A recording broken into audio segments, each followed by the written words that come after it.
Boa noite, muito boa noite a todos. Sejam bem-vindos nessa transmissão ao vivo do Estudo do NEP, o Núcleo de Estudo e Pesquisa do Evangelho V de Jesus. Nesse sábado, 5 de abril de 2025, estamos aqui reunidos para tratar, aprofundar os temas de reconexão entre Evangelho, doutrina espírita, olhando para a codificação bíblica, Antigo e Novo Testamento. Olhar de foco para o Novo Testamento, para as cartas de Paulo, com destaque para a Carta de Paulo aos Romanos, série que aqui intitulamos Romanos, verso a verso. Desde já deixamos aqui o nosso forte abraço àqueles que nos acompanham pelas redes sociais, seja a página do Facebook ou o canal no YouTube. Gente, basta digitar lá NEPV de Jesus.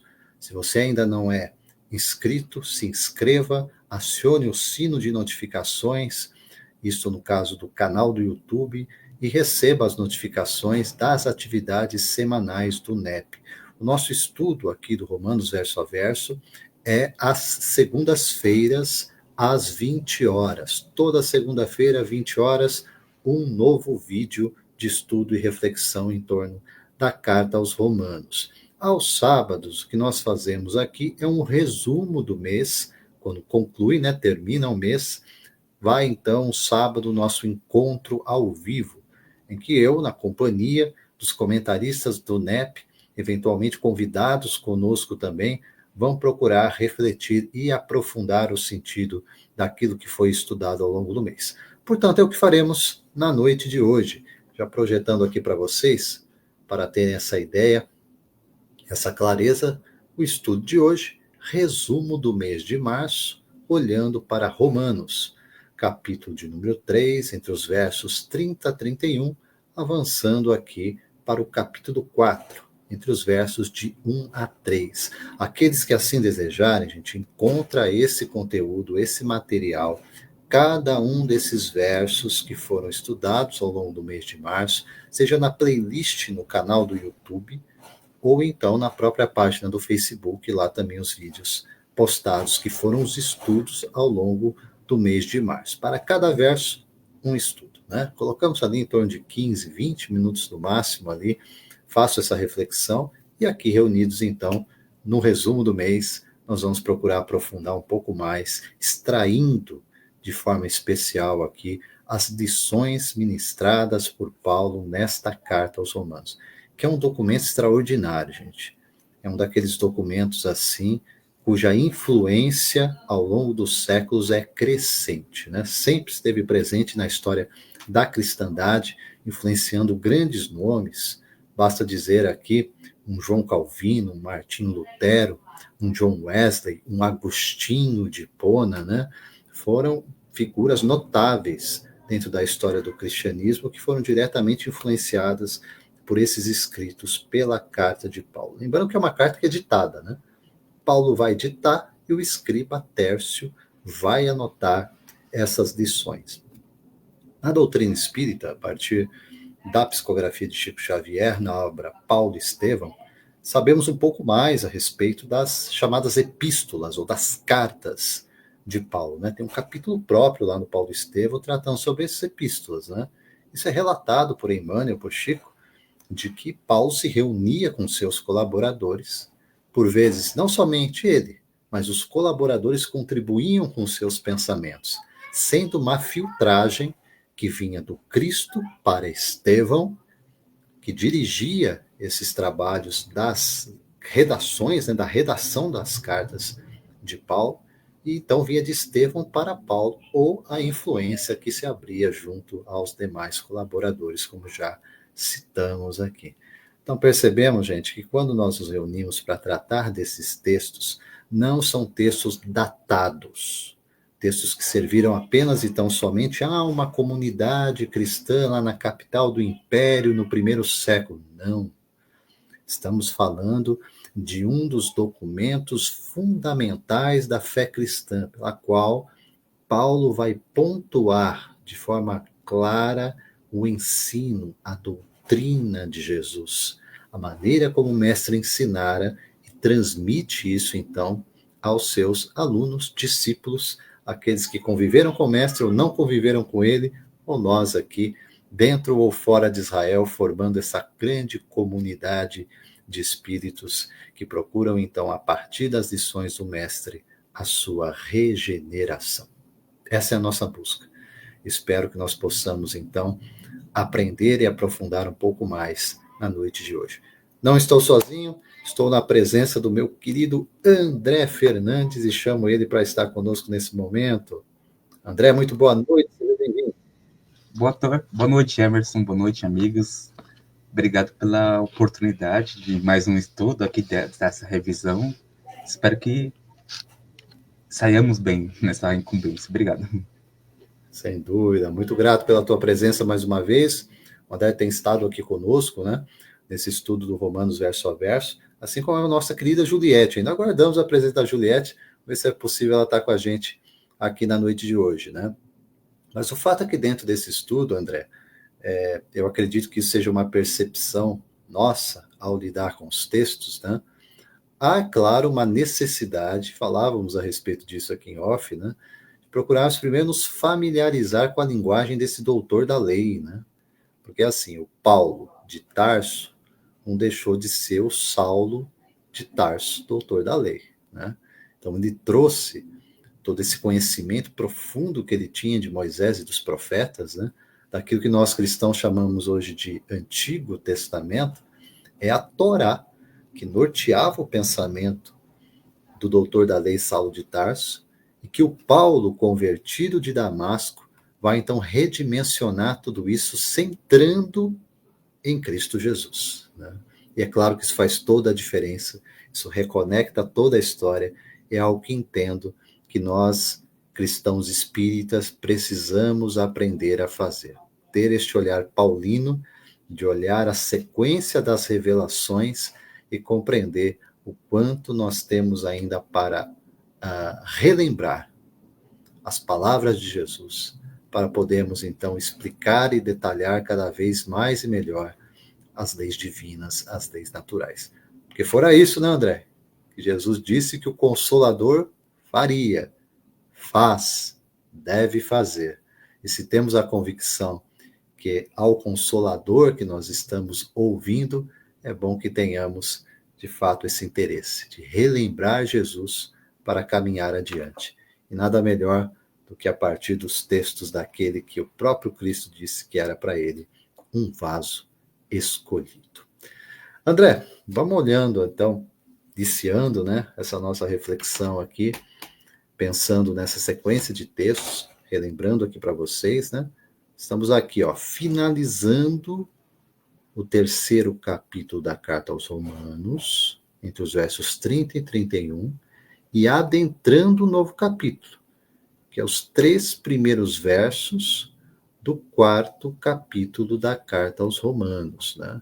Então tem assim, um tema central da passagem do capítulo 3º para o capítulo 4º e lições que nós vamos extrair.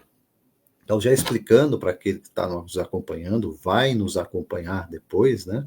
Já pedindo aí os compartilhamentos para que chegue ao maior número possível de pessoas. Nós vamos ter, então, aqui um olhar temático na noite de hoje, né?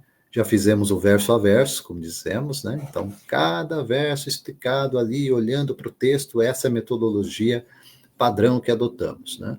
Então, o que nós vamos fazer aqui, buscando um resumo, é realmente extrair lições para aplicação. Lições para aplicação. Então, eu fiz aqui uma subdivisão para finalizar o terceiro capítulo em 2 versos. Depois, em mais 2 versos, adentrando o 4º capítulo. Então, vamos olhar primeiro o 30 e o 31 do capítulo 3.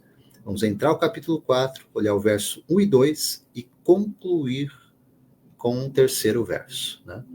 Isso assim, é o que está no texto. É a forma como Paulo está explanando, trazendo o seu pensamento, então nós vamos adotar apenas a forma pela qual o próprio apóstolo está ensinando nesta sequência de 5 versos. Vamos iniciar então, André, olhando aqui, primeiramente, entre os versos 30 e 31, o apóstolo Paulo ensina da seguinte forma: visto que Deus é um só, que justifica pela fé a circuncisão, e por meio da fé a incircuncisão. Anulamos, pois, a lei pela fé? Uma pergunta retórica aqui de Paulo, né? Anulamos, pois, a lei pela fé? Responde ele próprio: de maneira nenhuma. Antes, estabelecemos a lei. André, o que você, olhando para essa sequência de 2 versos que finaliza o 3º capítulo da carta aos Romanos, consegue extrair de lição? Bom, eu consegui extrair. Primeiro que no versículo anterior, no 29, ele fala, né? É porventura Deus somente dos judeus e também não é dos gentios, né? Ele faz essa pergunta e no 30 ele responde, né? Peraí, não, Deus é um só, né? No 29 e no 30 também ele responde. Não tem barreiras, como alguns até hoje em dia pensam, né? Que existem barreiras. Existe o Deus dos católicos, o Deus do Islã, Deus dos espíritas, né? O Deus é um só, né? E ele fala que, visto que Deus é um só, que justifica pela fé a circuncisão. E aqui ele trabalha a ideia primeiro de justificação, que vale lembrar que já foi dito ao longo desses estudos, mas é bom salientar, né? Justificar é se tornar justo diante de Deus, né? É o processo nosso de aprimoramento, de evolução, né? De justificação. Evidentemente que, pelo olhar da doutrina espírita, essa justificação ocorre através do que a gente chama habitualmente de reforma íntima, né? Da nossa melhoria, enfim. E assim a gente vai se tornando mais justo. O que é justo? É aquele que segue a justiça. Que justiça é essa? A justiça dos homens? Não, a justiça de Deus. As leis divinas, né? Aquele que vive integralmente as leis divinas, né? Em sua plenitude. Evidentemente que nós estamos ainda nesse caminho, né? Não podemos ainda ser considerados justos integralmente, né? Só em alguns aspectos. Mas ele fala que justifica, né? Pela fé. E essa fé, a gente já trabalhou isso em outros episódios também, mas é bom também salientar, aqui vai muito além do entendimento do crer. A palavra em grego que Paulo usou, lembrando que as cartas Paulo redigiu em grego koiné, é a palavra pistis, né? E essa palavra pistis tem a ideia de fé também, de crer, mas também tem a ideia de fidelidade, de lealdade. E o que é ser fiel a Deus? É seguir as leis divinas, né? O que é ser fiel a Jesus? É seguir aquilo que ele deixou como ensinamento, né? São as leis divinas que ele veio trazer para a gente, né? Veio ensinar, viver, né? Então, nesse 30, quando ele fala que, visto que Deus é um só, que justifica pela fé a circuncisão e por meio da fé a circuncisão. O que ele quer dizer aqui? Ele quer dizer que tanto aqueles que eram circuncisados, né? Que já foi explicado aqui, que era aquela prática, é uma prática ainda judaica, né? Então aqui ele está tratando os circuncisos como um símbolo aqui dos judeus, e os incircuncisos como aqueles que não eram judeus, que não tinham feito essa prática, né? Que vem lá de Gênesis, né? No livro de Gênesis, e até hoje em dia é habitualmente praticada pelos homens judeus, né? Ele quer dizer que tanto um quanto o outro estão justificados, mas pela fé, né? Mas ele fala, se a fé, a fidelidade é tão importante assim, será que a gente anula a lei, né? E aqui ele está referindo à lei de Moisés, que a gente entende como a primeira revelação, né? Que para Paulo era a única revelação até então, antes do encontro com Cristo, né? E ele fala, de maneira nenhuma. Antes estabelecemos a lei. Então a gente vai ver que, através da fidelidade, é que se reforça o estabelecimento da lei de Moisés. Evidentemente que lembremos nosso codificador, no primeiro capítulo do Evangelho segundo o Espiritismo, né? Em que ele vai falar que entre as leis mosaicas, há aquelas leis de caráter perene, né? Aquelas que tinham um caráter eterno, que eram leis que visavam, que eram inspiradas pelo alto para aqueles espíritos que são atemporais, né? Por exemplo, os 10 mandamentos, entre outros. E existem aquelas leis que visavam aquele tempo, aquele controle daqueles espíritos que eram um pouco embrutecidos, né?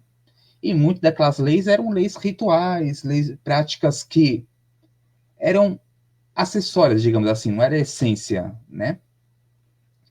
E nesse tempo aqui de Paulo, o que acontecia é que muitos judeus acabavam confundindo um pouco as coisas e se prendendo muito nessas leis, digamos assim, acessórias, que eram meios e não um fim, e acabavam tornando aquilo como essencial, né?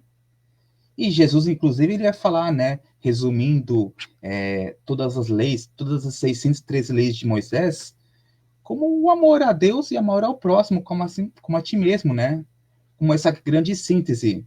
O que foge disso, né, é acessório, se te for pensar. Então, guardar o sábado deixando de amar o próximo, Jesus trabalhou essa questão. Ou não lavar a mão. Enfim, colocar essas leis que são acessórias, digamos assim. Em primeiro lugar, acaba comprometendo o andamento, se for pensar, né? E então ele trabalha essa questão, né? Pela fé, então essa fé no sentido de fidelidade às leis divinas, né? É que a gente vai ser justificado. Ou seja, traduzindo para o espiritês, à medida que a gente é fiel às leis divinas, e a gente pode consultar algumas delas no livro dos Espíritos, terceira parte, né? As leis lá, leis morais, enfim, né? A gente é, de fato, justificado, né? Mas isso não anula as leis trazidas por Moisés, aquelas que têm um caráter divino, digamos assim, né? Porque lá a gente vai encontrar toda a sabedoria, toda a sapiência, né? toda a magnanimidade dos espíritos superiores que inspiraram Moisés. Por isso que, evidentemente, a gente estuda, rememorando, né, o Antigo Testamento, né, mostrando que ainda tem essa validade. Evidentemente que, entendendo que tem leis que se aplicavam àquele tempo e tem leis que se aplicam para sempre, né? Enfim, acho que daqui esses dois dá para extrair isso, né, Emerson? O que você acha?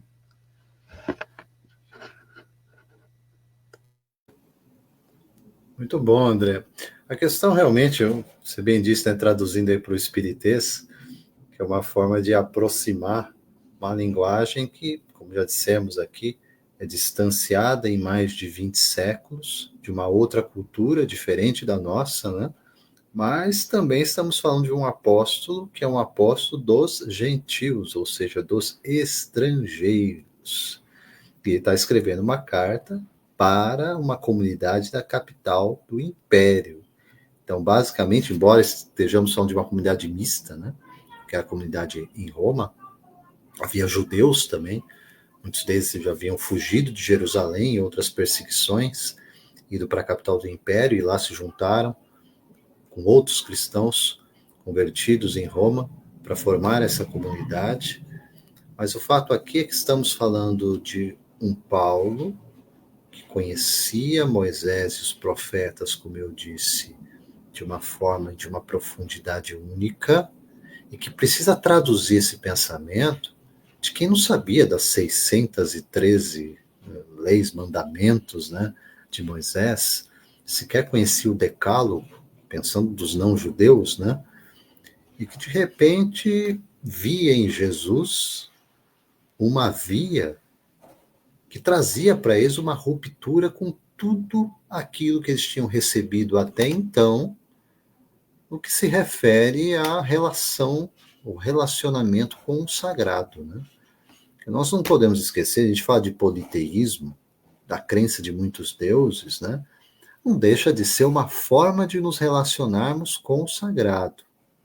A questão é que, com o início desse processo pedagógico implantado na Terra, pelo trabalho realizado com Moisés e com os demais profetas, o monoteísmo, a crença em um só Deus, mais do que isso, né? Não era só o crer, porque a ideia monoteísta ela já existia mesmo em outras religiões, os egípcios, os sacerdotes egípcios e outros, né, que se aprofundaram nas questões da espiritualidade, conheciam esse Deus único.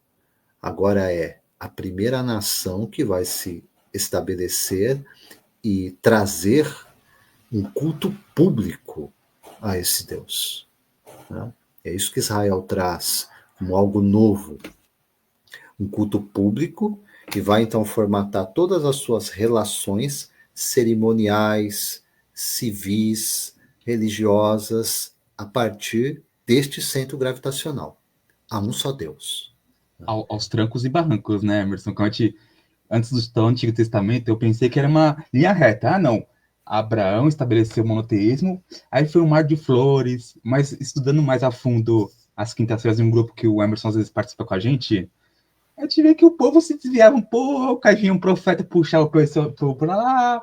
Sim. Então é monoteísmo à medida do possível, né? O que é muito nosso, André. Nós sabemos Até hoje em dia a gente faz isso. Sim, os vestígios politeístas estão por aqui ainda. Todos nós os temos, né?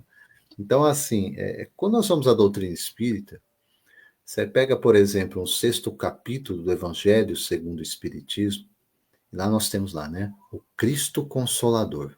Poxa, tudo aquilo que nós mais, assim, temos por afeição, no sentido do significado que a doutrina nos traz, dessa relação com Jesus, do fato dele realmente amparar, consolar, dar direção, esclarecer, ser de fato esse mediador da nossa relação com Deus, tudo isso está no capítulo.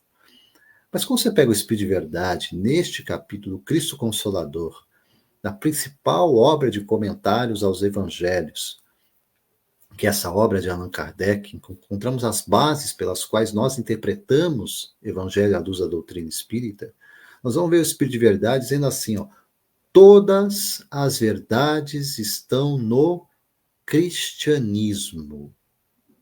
Os erros que nele se enraizaram são de origem humana. Opa! Então aí nós vamos realmente no centro da questão. Porque é claro que a equipe do Espírito de Verdade aqui não está a nos dizer que cristianismo é uma formatação de uma determinada denominação religiosa e que essa denominação religiosa passaria a ditar para nós o certo ou o errado dos ensinos de Jesus. Eu tenho que saber que cristianismo é ensino e doutrina do Cristo. Como é que eu sei, André? Como é que nós vamos saber o que de fato Jesus ensinou ou não ensinou? Em tese, nós cristãos temos por referência de fé escritos. Tanto que fora do cristianismo, como é que é apelidado os cristãos? O povo da Bíblia, o povo do livro. Mas qual tem sido a grande pedra de tropeço, olhando mesmo aqui no século XXI, e muito da forma pela qual nós nos relacionamos com o ensino do Cristo?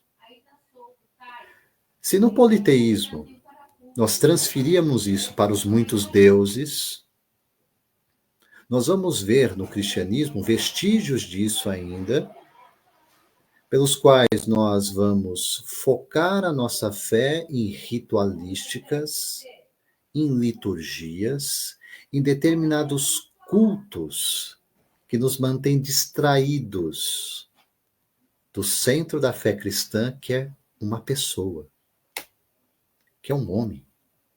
O homem de Nazaré é quem representa e quem dita aquilo que de fato ele ensinou. Então, quando eu vou ao texto que nós encontramos e sabemos que está na Bíblia, eu também não posso cair no outro extremo, que é o quê? Fazer do livro o centro da minha fé. Livro é relato, gente. E a vida está muito além do relato. São percepções de pessoas, a gente esquece disso, né, André? A gente esquece. Esquece que Paulo é pessoa, que Mateus é pessoa, que Marcos é pessoa, João é pessoa, Lucas é pessoa, Tiago é pessoa, Pedro também. Seres humanos. Isso que é encantador quando eu vou ao texto bíblico com essa visão. Eu estou falando de seres humanos imperfeitos, que tiveram as suas vidas transformadas por essa pessoa que é Jesus de Nazaré. Será porque muitos ainda entendem que a Bíblia foi escrita por Deus, Deus materializou a Bíblia pronta, não foi através de homens imperfeitos como nós, né, que tinham as suas perspectivas, né? E como é a palavra de Deus, então não tem questionamento, né? Não é um. Então talvez ter essa compreensão, né, que ainda é vigente nos nossos dias. Até no meu espírito eu percebo isso, né? Sim. O que é assim, gente? Por favor, de forma nenhuma descredencia esse que é o principal livro da história da civilização ocidental. A gente tem que dizer isso abertamente. Não haveria civilização ocidental sem aquilo que nós conhecemos pelo nome de Bíblia. Essa coletânea, esse conjunto, essa biblioteca que nós chamamos de Bíblia, em que a cultura judaica cristã está ali representada. Só para lembrar, né, gente? As grandes universidades do passado, que hoje, assim, é muito comum você encontrar esse rivalismo entre ciência e fé, mas as grandes universidades do passado foram fundadas por cristãos, homens de fé, homens que tinham nestes textos o seu referencial de valores.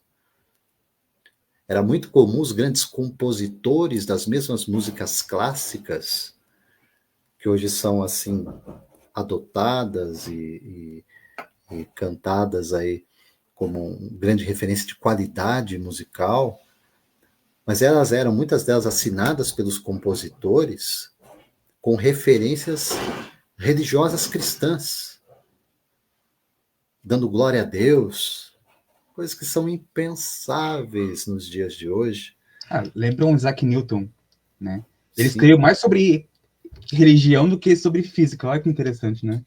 passou para a história, É. que é notório porque ele é realmente diferenciado, mas passou pela história como um grande cientista, mas também foi um grande teólogo. Um Pascal, Blaise Pascal, na França, é um homem de fé, e um matemático, um físico brilhante. E outros tantos, gente. Basta consultar a história aqui. A nossa intenção não é desfilar pela história os nomes, mas realmente demonstrar o quanto um elo se perdeu. Um elo se perdeu, né?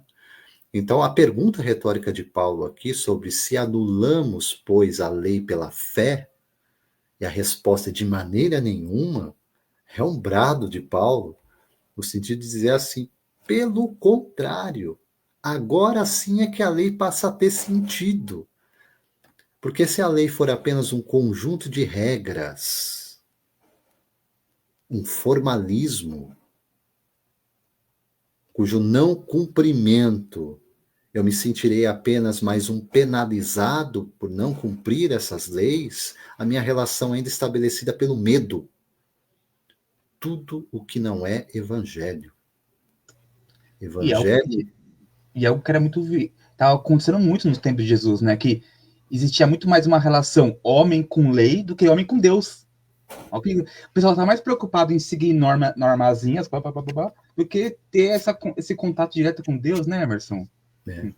E o que era uma das grandes brigas de Paulo, talvez a principal, né? Que era com o chamado grupo dos judaizantes, né? Que eram aqueles que não eram homens que não acreditavam, pelo contrário, eram homens de uma profunda fé. Só que eles estavam o quê? Apegados ao ritualismo, apegados ao formalismo religioso.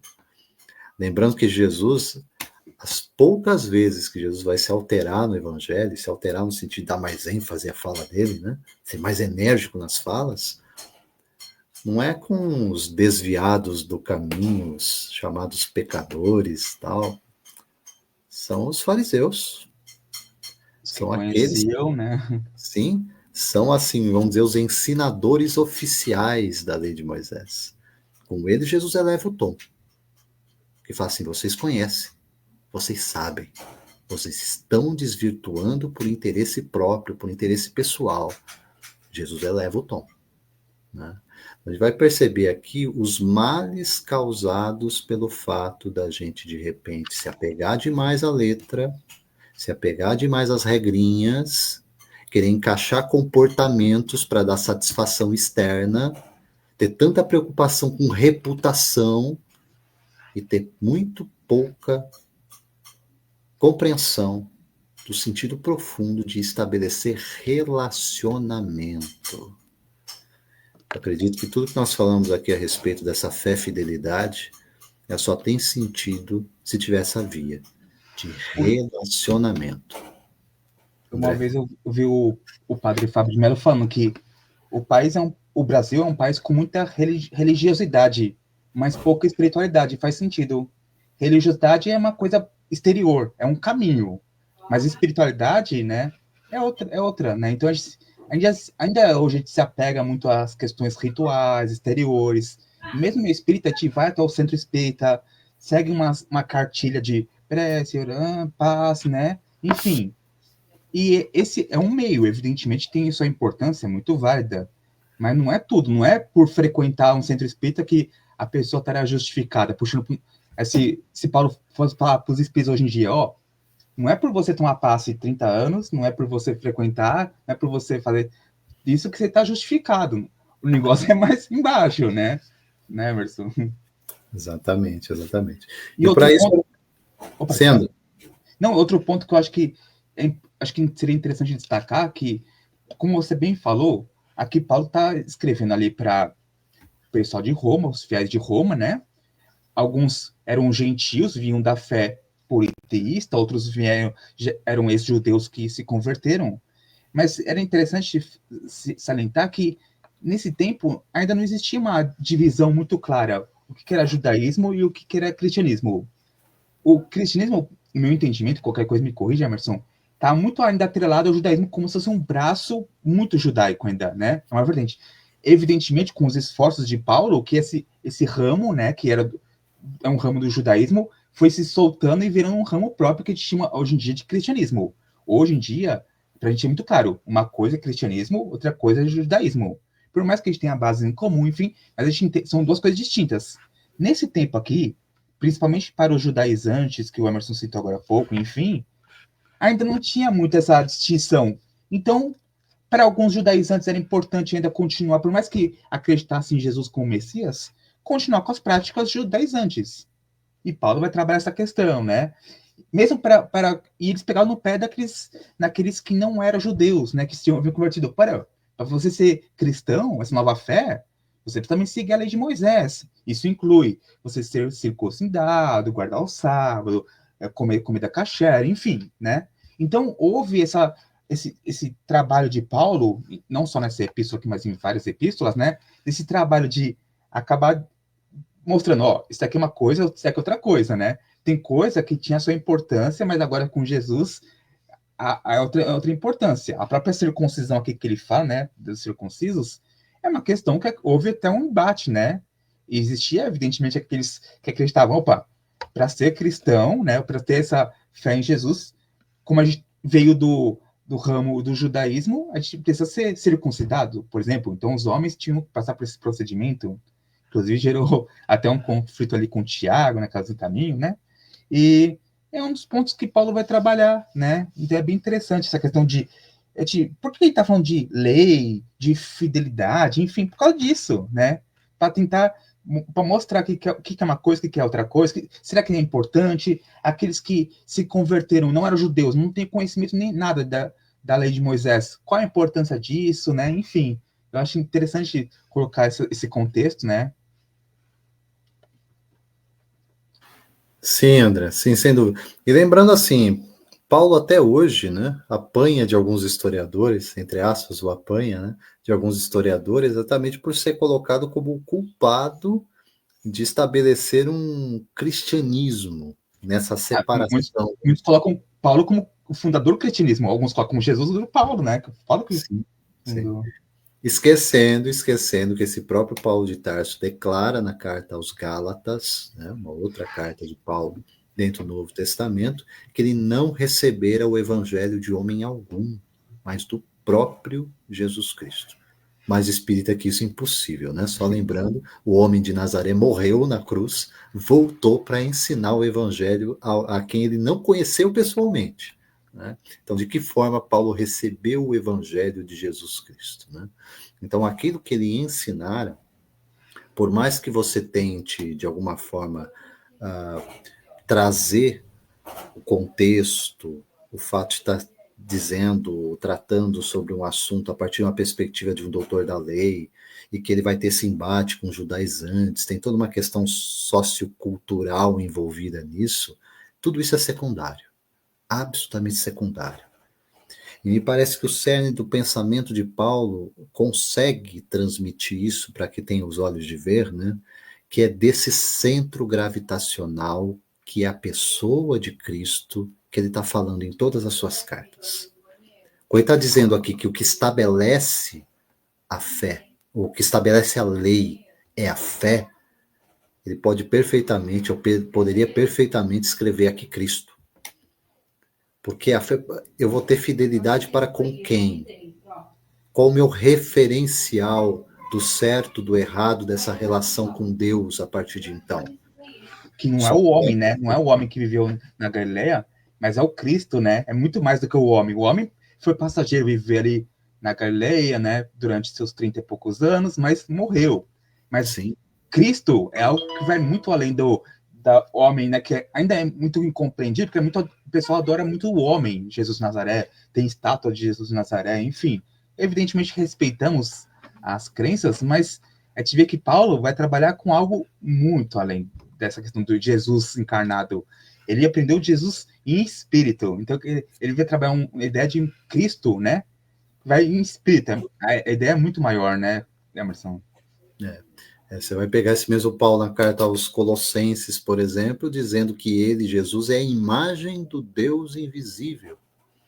É o primogênito, né, de toda a criação. Isso é de um tamanho gigantesco que nós só vamos, assim, resvalar nesse entendimento, já adentrando o século XX, quando vai pegar, por exemplo, uma psicografia de Chico pela autoria de Emmanuel, que é o livro A Caminho da Luz. Os primeiros capítulos do A Caminho da Luz é a explicação mais detalhada, mais pormenorizada daquilo que é possível introduzir para a gente sobre esse assunto, sobre quem é de fato esse Jesus, o Cristo. Né? Mas assim, voltando aqui à nossa carta aos Romanos, Ou logos, como diriam os gregos, né? sim, logos dos gregos, né?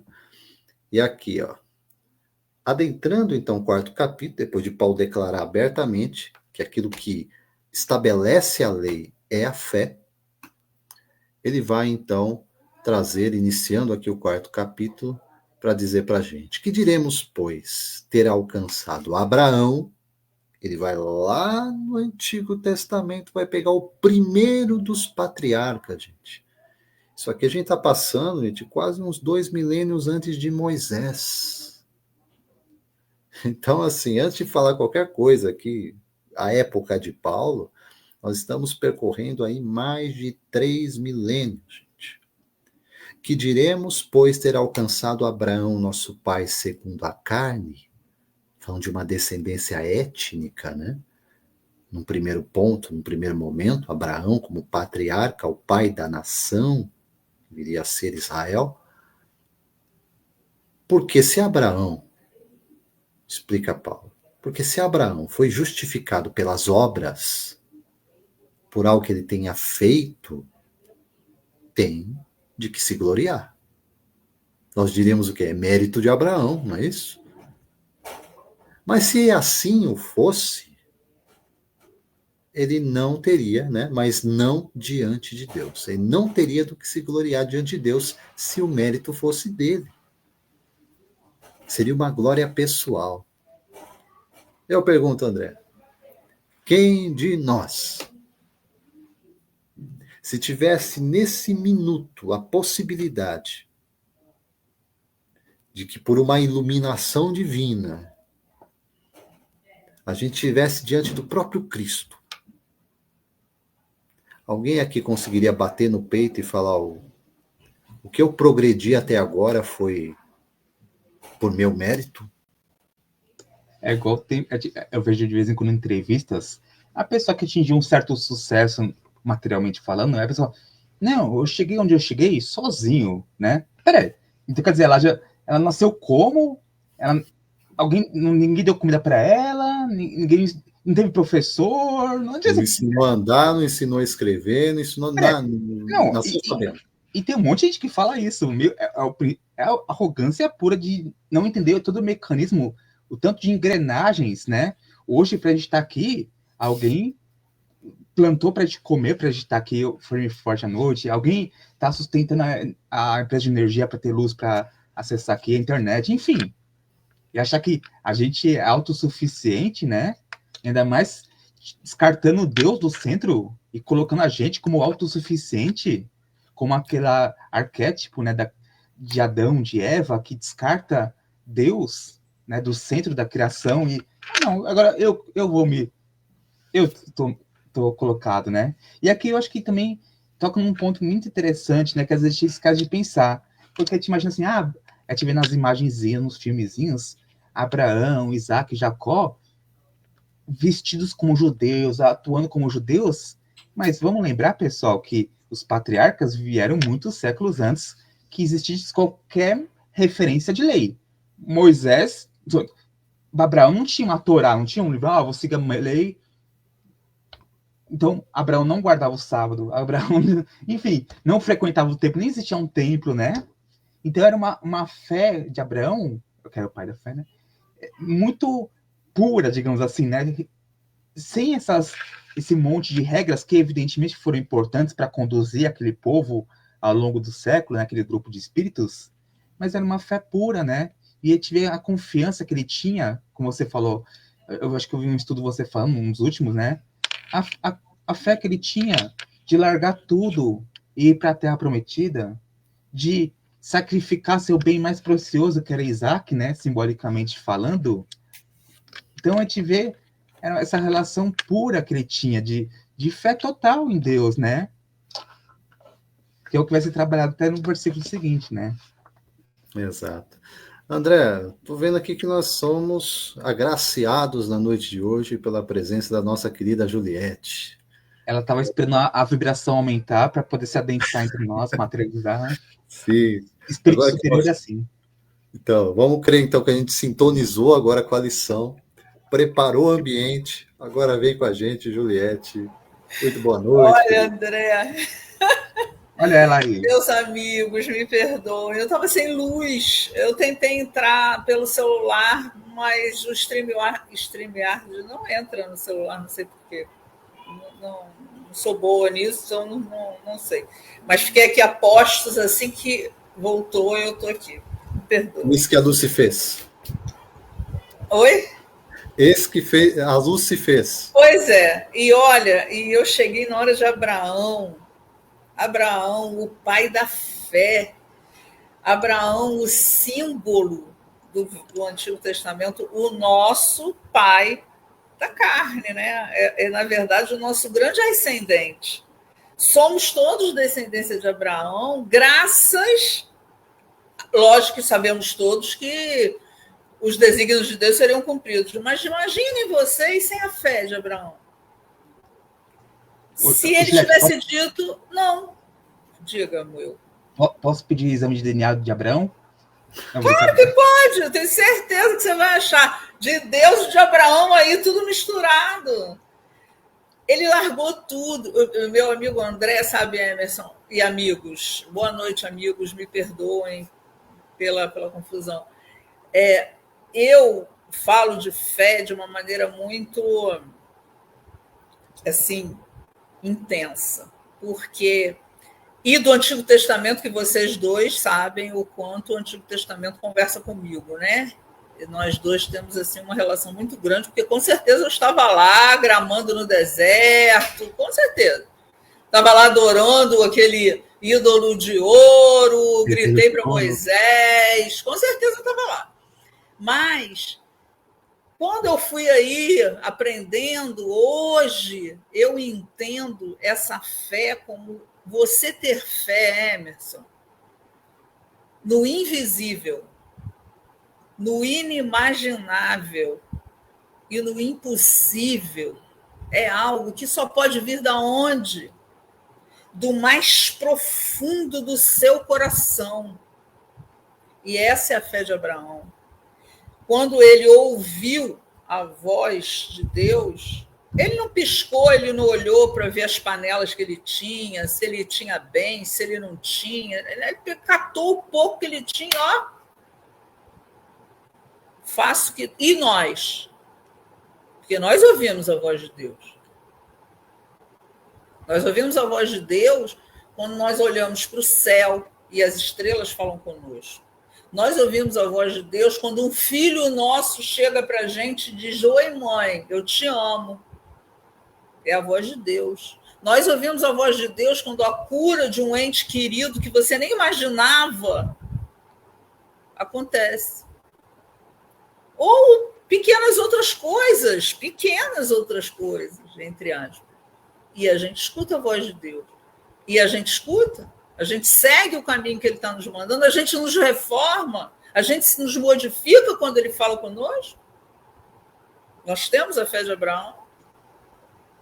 É que a nossa voz, o nosso ego é muito mais alto, fala mais alto que Deus ainda. Sim, por quê? Porque o que está dentro de nós, o que nos tolda a visão, é o mundo, é o material, é a casa, é aquela orgulho, o egoísmo, o que é mais bonito, as redes sociais, enfim.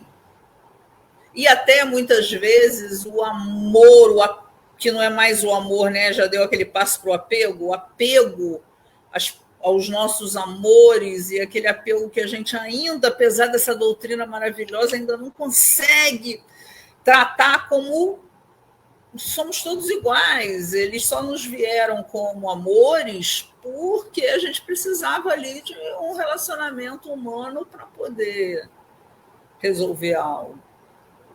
Mas será que a gente cumpriria uma ordem de Deus sucinta? Sai daí da tua casa agora, embaixo dessa chuva diluvial que está caindo, e vai lá para a cidade do Emerson, porque o Emerson precisa de você agora. Eu quero que você vá lá e faça isso, assim. Será que eu sairia? Ô, Juliette, e aí também te tira outra coisa que você falou.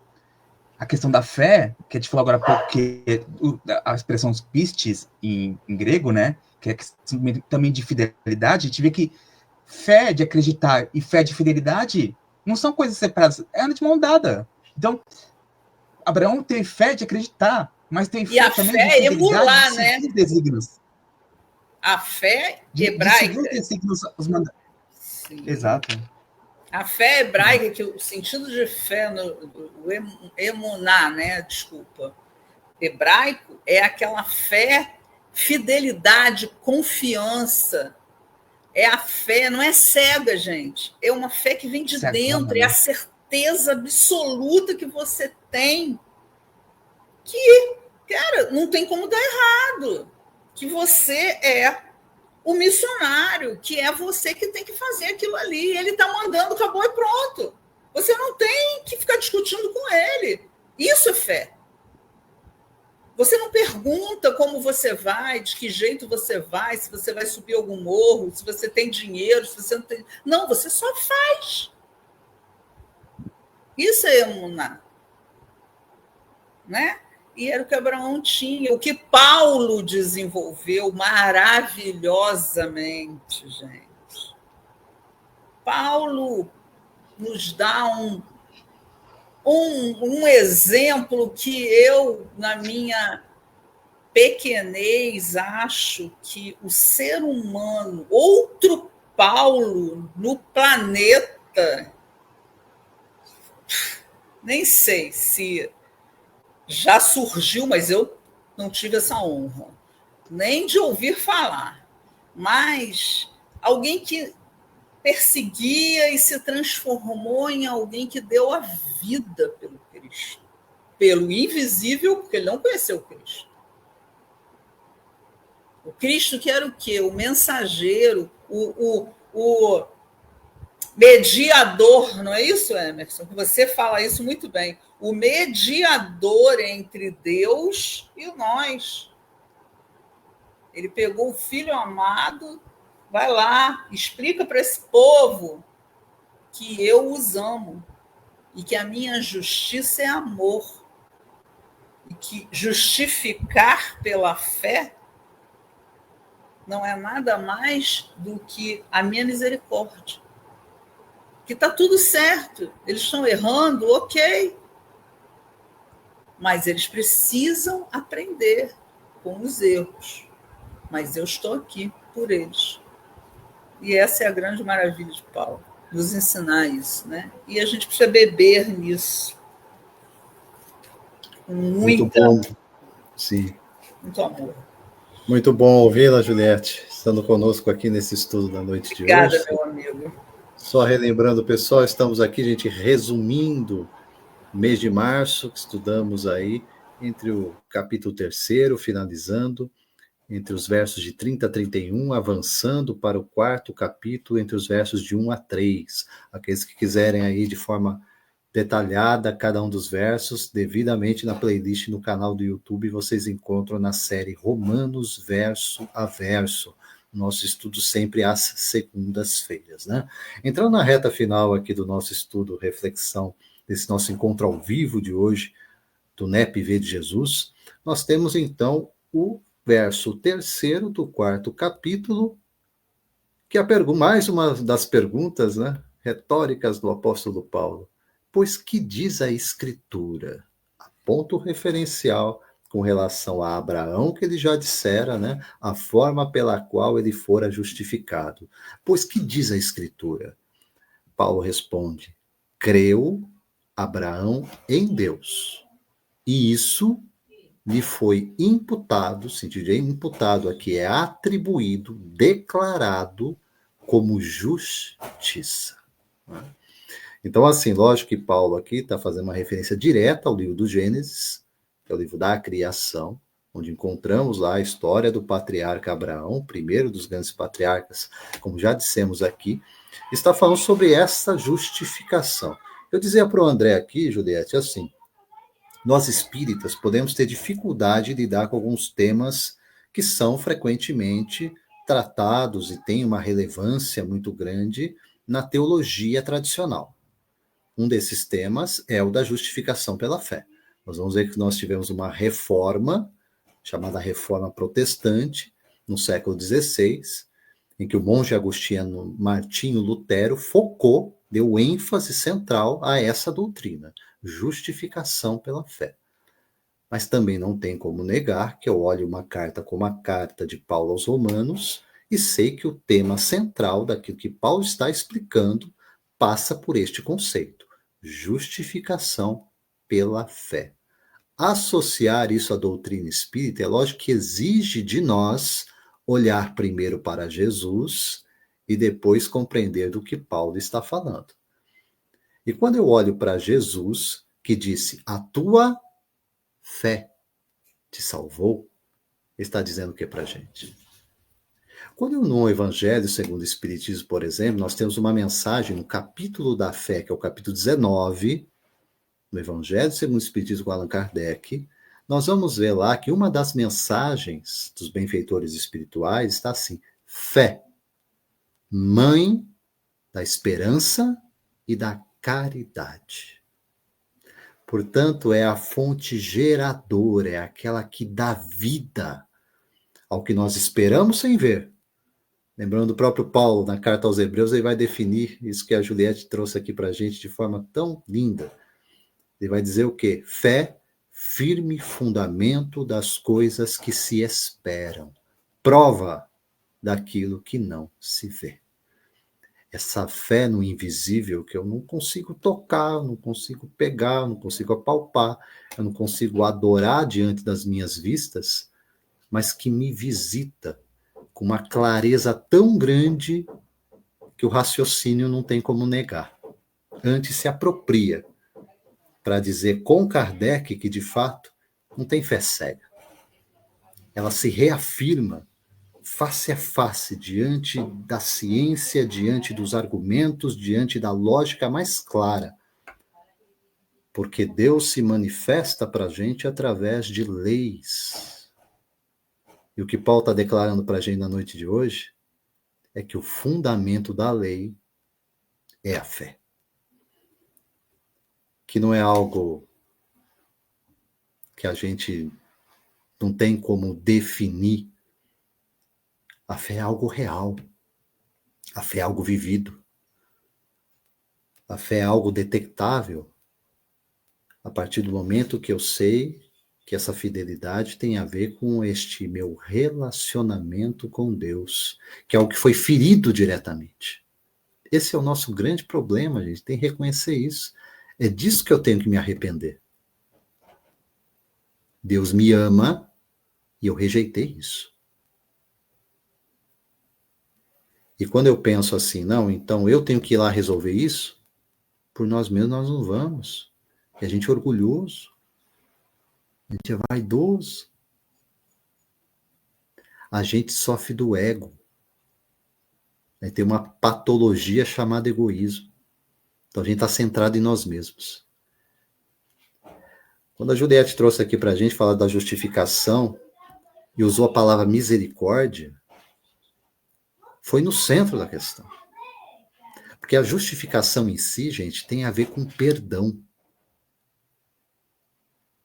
O justificado aqui é aquele que está ajustado com Deus por um ato misericordioso do Criador de nos buscar, de vir ao nosso encontro.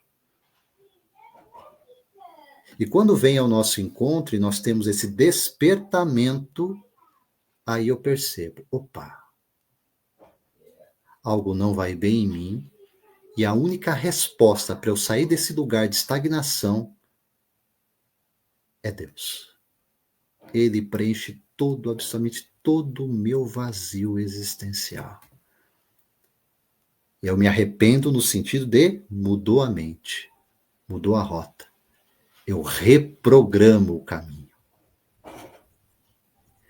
E aí Paulo vai tratar, amigos, também, na sequência, entra no que o André falou para a gente aqui também hoje, sobre o passo sequencial disso, que aí é mudança de comportamento, de atitude, de ação no mundo, que isso muda o meu comportamento, minha relação com o próximo, com o outro, comigo mesmo, que tem a ver com reforma íntima, tem a ver com transformação interior, com tudo isso que nós sabemos tão bem na doutrina espírita, no sentido do ensino dos benfeitores, que é o que Paulo vai chamar nas suas cartas de santificação. É o processo pelo qual, quer dizer, um caminhar. Paulo não vai entrar nos detalhes de como se dá o caminhar, mas nós temos um caminhar em que cada vez mais eu vou me tornando o quê? Semelhante ao Filho de Deus, cujo referencial é Cristo Jesus. Então, justificação não é igual santificação, mas a santificação segue após a justificação. O alto perdão recebido pela percepção do amor de Deus. Eu quero ver aqui, alcançando já a nossa reta final de estudos, reflexão aqui, André, Juliette, sobre esse fecho da conclusão da fala de Paulo no nosso estudo da noite de hoje. Pois que diz a Escritura, creu Abraão em Deus, e isso lhe foi imputado, atribuído como justiça. André, primeiro. Opa, eu pensei que ia passar para a Juliette, mas vamos lá. O que Paulo está dizendo aqui é isso que você falou, né? É como se ele falasse, meu argumento é o seguinte, viu? Até mesmo Abraão, antes da lei de Moisés, antes que Moisés sonhasse em existir, antes da circuncisão, enfim, ele já havia sido justificado pela fé, né? Isso prova para a gente que a justificação pela fé apresentada por Paulo não é uma novidade. Até Abraão havia sido justificado pela fé. E aqui entra, de novo, batendo naquela tecla, né? Que a fé e fidelidade são duas facetas da mesma moeda. Eu até estava pensando aqui, brincando, né? Que não tem como ter fé e não ter fidelidade. Fé real, né? Aí eu pensei com meus botões, lembrando de João Evangelista na sua epístola, né? Eu poderia parafrasear dizendo: aquele que diz que tem fé, mas não tem fidelidade é mentiroso. Brincadeira, né? Mas a gente vê que Abraão tinha a fé tanto do acreditar, mas era fiel no sentido de seguir os ensinos, né? Os mandamentos, os desígnios do Senhor, né? Então, a gente vê que a fé e a fidelidade, né? Nesse entendimento que a gente está trabalhando aqui da justificação pela fé, são duas facetas, né? Da mesma moeda. E era isso que eu acabei entendendo. Gilete? Sim, mas é exatamente isso. Agora, o que eu acho bonito aqui e o que eu acho que a gente precisa trazer para nós como ele diz ali, creu Abraão em Deus e isso lhe foi imputado como justiça. Ou seja, a justificação está presa à fé. É necessário. Então, e foi imputado, olha o verbo. Deus o justificou independente da vontade dele. Ele só agiu. E como disse o Emerson, né? Ele foi justificado pelo mérito de Deus, pela graça divina, sim, digamos assim, né? Pela graça. Outro grande conceito de Paulo, que Paulo vai tratar mais à frente nessa carta, né? Que é fé, graça, justificação, enfim, conceitos teológicos, né? Que ele trata em Romanos perfeitamente, mas que foi Deus. Deus olhou para Abraão, sabia quem era Abraão, óbvio, sabemos. Hoje, tendo a doutrina espírita, sabemos exatamente quem era Abraão e que Deus sabia exatamente qual era a resposta que Abraão lhe daria. Mas a justificação veio por Deus. Então, não somos nós que vamos lá, não. Peraí, deixa eu construir uma creche, eu vou fazer muita palestra, eu vou bastante lá no centro, vou em todas as reuniões, vou ser justificado. Estou garantindo a minha... Né? Por quê? Porque ele vai me dar em troca. Isso é barganha. É a mesma, o mesmo espírito que antes estava fazendo promessa, que estava carregando o santo na procissão, que estava subindo escada de joelho. Ou seja, é a mesma troca, gente. A gente só mudou de veio religioso. Se a gente pensar, não é isso? Você só muda de veio religioso, mas está fazendo a mesma coisa. Os atavismos são os mesmos. Né? É o livro, voltei, esqueci o nome dele, do irmãozinho. Quando chegou lá, mas eu não estou no paraíso, eu não voltei para o Éden? Eu fiz isso tudo. E a gente é assim. Não adianta a gente dizer que não é, mas é. Não estou dizendo que a gente não está aqui a essa hora do sábado porque a gente não é diferente. É porque a gente já descobriu que precisa perder isso, que precisa mudar. Mas a gente precisa da misericórdia de Deus para ter a justiça. Não vai ter justiça de Deus porque você é bonzinho, porque você dá pão, porque você dá sopa, porque você vai na palestra, porque você faz estudo. Não. É porque o seu íntimo se modificou e a bondade em você, as potências divinas em você estão aflorando e você as está desenvolvendo e as está reconhecendo. É por isso que você vai ser justificado. e não pelas obras da lei. Porque você cumpre a lei, porque você está lá no mandamento, colou os 10 mandamentos na geladeira e está lá tentando seguir um a um. Não, não é por isso que você vai se justificar. Não sei se concordam comigo, mas é assim que eu penso. Muito bom, gente. Ficaremos mais algumas horas aqui, mas respeitando a sequência do nosso estudo, nós vamos aqui fechando, finalizando. A gente vai ter bastante tempo, Emerson. Os próximos anos vai vir à frente. Nós temos alguns séculos pela frente, graças ao bom Deus, né?